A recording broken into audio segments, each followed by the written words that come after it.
মেনকা গুরুস্বামী ও প্রতিকুল রহমান প্রথম জন স্বঘোষিত সমকামী এলজিবিটিকিউ অধিকার মঞ্চের অন্যতম মাউথপিস।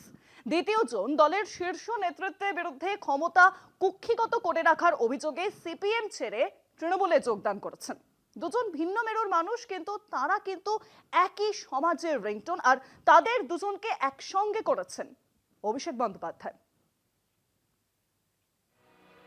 সুপ্রিম কোর্টের কৌশলী মেনকা গুরুস্বামীকে এক ডাকে চেনে দেশের আইনজীবী মহল। এলজিবিটি কিউদের অধিকার প্রতিষ্ঠার লড়াইয়ের সুবাদে অতি পরিচিত মুখ। শীর্ষ আদালতে তার সওয়াল নজর কেড়েছে সমাজের শিক্ষিত ও খোলা মনের নাগরিক সমাজকে। তিনি নিজেও একজন ঘোষিত সমকামী। সেই মানেকাকে রাজ্যসভার প্রার্থী করে জাতীয় রাজনীতিতে আলোড়ন ফেলে দিয়েছে তৃণমূল। রাজ্যসভা নির্বাচনে মেনকার জয় নিশ্চিত। সেই সুবাদে সুপ্রিম কোর্টের এই প্রথিতযশা আইনজীবী হবেন দেশের প্রথম সমকামী সাংসদ। ভারতের সংসদীয় ইতিহাসে সেই মাইলস্টোন তৈরির কৃতিত্ব অবশ্যই তৃণমূলের সর্বভারতীয় সাংসদ অভিষেক বন্দ্যোপাধ্যায়। অভিষেকের পছন্দে শিলমোহর দিয়েছেন দলনেত্রী মমতা বন্দ্যোপাধ্যায়ও। মেনকাকে সংসদে পাঠানোর সিদ্ধান্ত অবশ্য বিক্ষিপ্ত নয়। গত বছর সুন্দরবনের দুই সমকামী তরুণীর বিবাহ বন্ধনে আবদ্ধ হলে কুর্নিশ সভার আয়োজন করে মথুরাপুরের তৃণমূল সাংসদ বাপি হালদার তাদের শুভেচ্ছা জানান। সেই অনুষ্ঠানেই সমকামী দুই তরুণীকে সমাজের অচলায়তন ভাঙার জন্য ফোন করে শুভেচ্ছা জানিয়েছিলেন অভিষেকও। অন্যদিকে রাজনীতির মাঠে ভিন্ন মেরুর অবস্থান ছিল সিপিএমের প্রতিকুল রহমানের।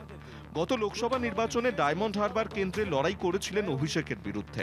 দলের শীর্ষ নেতৃত্বকে কাঠগড়ায় তুলে ক্ষমতা কুক্ষিগত রাখার অভিযোগ তুলে সুর চড়াতেই প্রতীককে দলে টেনে রাজনীতিতে খোলা হওয়ার বার্তা দেন তৃণমূলের সেকেন্ড ইন কমান্ড।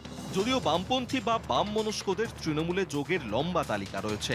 বাম আমলে মমতার জমি আন্দোলনের সঙ্গী ছিলেন পূর্ণেন্দু বসু, সমীর পুততুণ্ড ও দোলা সেন। ক্ষমতা দখলের পরে তৃণমূলের মন্ত্রী হন পূর্ণেন্দু। দোলা এখনও সাংসদ।